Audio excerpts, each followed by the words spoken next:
जब हम भारत के इतिहास की बात करते हैं तो बात कुछ अंग्रेजों के समय पर आकर रुक जाती है। कुछ लोग थोड़ा ज्यादा जानने की कोशिश करते हैं तो उनको भारत के मुस्लिम शासन तक की ही जानकारी मिल पाती है। असल में भारत के सच्चे इतिहास को हमारी पुस्तकों से हटा दिया गया है। किताबों में जो लिखा गया है वह सिर्फ और सिर्फ मुस्लिम शासन और अंग्रेजी लुटेरों तक ही सीमित है। भारत के इतिहास की कुछ बातें जो शायद आपने नहीं पढ़ा होगा, लेकिन इसको पढ़ना आपके लिए बेहद जरूरी है। आज हम जानेंगे भारत को सोने की चिड़िया क्यों कहा जाता था और भी कई ऐसी बातें जो साबित करती हैं कि भारत हजारों सालों पहले विश्व गुरु था। हेलो दोस्तों, मैं सूरज आप सभी का स्वागत करता हूं मिस्टीरियस हिंदी में।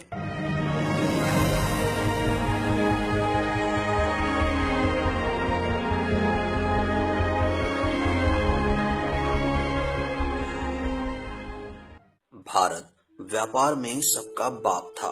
सन 1840 तक का भारत जो था उसका विश्व व्यापार में हिस्सा 33% था।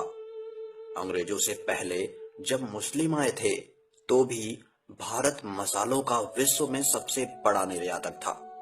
दुनिया के कुल उत्पादन का 43% भारत में पैदा होता था और दुनिया के कुल कमाई में भारत का हिस्सा 27% था।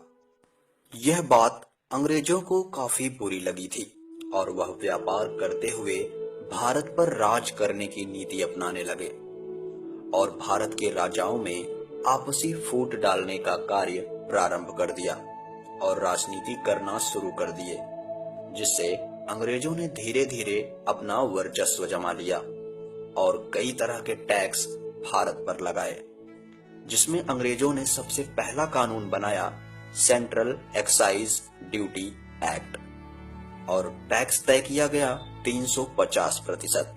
मतलब 100 रुपए का उत्पादन होगा तो 350 रुपए एक्साइज ड्यूटी देना होगा। फिर अंग्रेजों ने सामान के बेचने पर सेल टैक्स लगाया और वो तय किया गया 120%। मतलब 100 रुपए का माल बेचो तो 120 रुपया CST दो। फिर एक और टैक्स आया, इनकम टैक्स, और वो था 97%। मतलब 100 रुपए कमाया तो 97 रुपया अंग्रेजों को दो। इस तरह से अंग्रेजों के आगमन से पहले भारत को सोने की चिड़िया कहा जाता था। यह भारत का वह इतिहास है जो लोगों को इसलिए पता नहीं है क्योंकि वह किताबों में है ही नहीं। भारत पर मुस्लिम आक्रमण का इतिहास। बापा रावल के आक्रमणों से मुस्लिम शासक इतने भयभीत हुए कि अगले 300 सालों तक वे भारत से दूर रहे।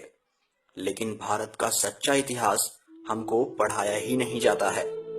मुस्लिम लुटेरों को कई भारतीय योद्धाओं ने कई सालों तक लगातार हराया था। महमूद गजनवी ने 1002 से 1017 तक भारत पर कई आक्रमण किए, पर हर बार उसे भारत के राजाओं से कड़ा उत्तर मिला था। महमूद गजनवी ने सोमनाथ पर भी कई आक्रमण किए और इसको 17वें युद्ध में सफलता मिली थी। भारतीय राजाओं के निरंतर आक्रमण से वह वापस गजनी लौट गया और अगले 100 सालों तक कोई भी मुस्लिम आक्रमणकारी भारत पर आक्रमण नहीं कर पाया था। आज हम लोग पश्चिम की तरफ देख के कहते हैं कि वो तो विकसित राष्ट्र हैं और हम विकासशील। फिर हम अतीत के सपनों में खो जाते हैं और खुद को दिलासा देने के लिए कहते हैं कि हम कभी विश्व गुरु थे। दुनिया हमें सोने की चिड़िया कहता था। हम विकास के नाम पर स्वयं को धोखा दे रहे हैं। हमारी सरकारें विदेशी कंपनियों के भरोसे सोच रही हैं कि देश सुधर जाएगा।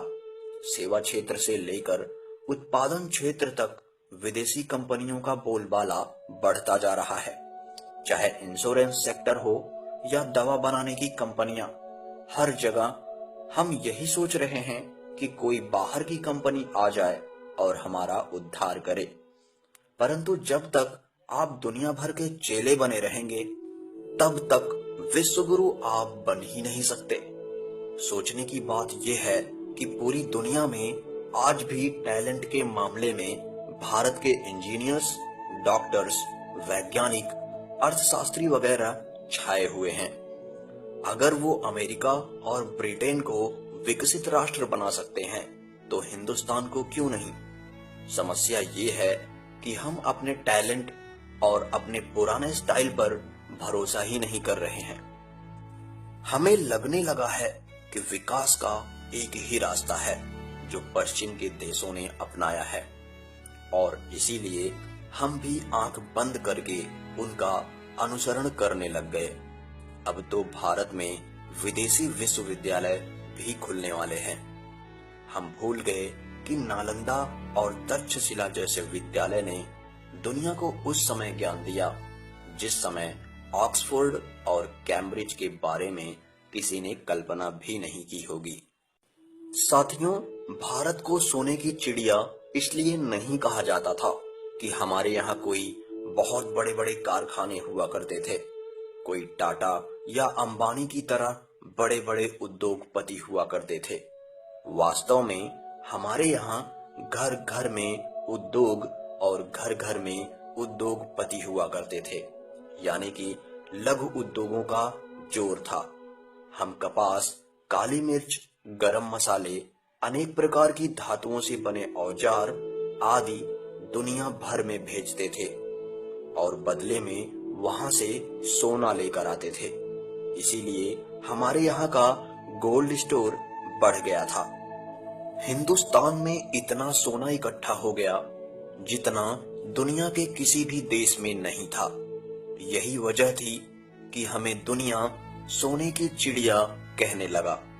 और एक खास बात ये थी कि ये सारा सोना किसी एक सरकार के पास नहीं था, बल्कि सामान्य रूप से जनता में बटा हुआ था।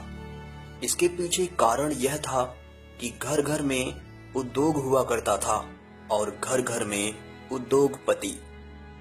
भारत की सभ्यता कुछ 9000 साल पुरानी है। इतनी पुरानी सभ्यता आज तक अपना वजूद बचाए हुए है, इसमें जरूर कुछ बात है। सनातनी सभ्यता ने विश्व का मार्गदर्शन किया है। हमारे शास्त्रों से ही विश्व ने चलना सीखा है। भारत के वेद हजारों साल पुराने हैं और पूरे विश्व ने इन्हीं वेदों का अनुसरण किया है। विज्ञान हो या फिर ब्रह्मांड, तकनीकी हो या फिर धर्म, सभी बातें आपको भारत माता के इतिहास में सबसे पहले मिल जाएंगी। विज्ञान की बात करें तो जहाज जैसी चीजें रामायण और महाभारत में मिलती हैं। परमाणु अस्त्र शस्त्र भी आपको वेदों में मिलते हैं। लेकिन निराशाजनक बात यह है कि किताबों में भारत को गरीब और अनपढ़ बताया गया है। भारत का झूठा इतिहास किताबों में लिखा गया है। भारत को वामपंथियों ने सांप और नट जादूगरों का देश बताया है, लेकिन असल में भारत का सच्चा इतिहास चाणक्य, मनु और कौटिल्य पर आधारित है। यहाँ सपेरों का इतिहास नहीं, बल्कि मंगल, सूरज और चांद तारों की हैरान करने वाली रहस्यमयी बातें बताई गई हैं। भारत ने जीरो का आविष्कार किया है और सौर ऊर्जा की बातें हजारों सालों पहले भारत में बताई गई हैं। असल में अब आवश्यकता यह है कि भारत के सच्चे इतिहास को फिर से एक किया जाए और हमारी आने वाली पीढ़ियों को पढ़ाया जाए, ताकि भारत एक बार फिर से विश्व गुरु बन सके। दोस्तों, मैं चाहता हूं कि आप लोग यह वीडियो अपने सगे संबंधियों और दोस्तों से जरूर शेयर करें।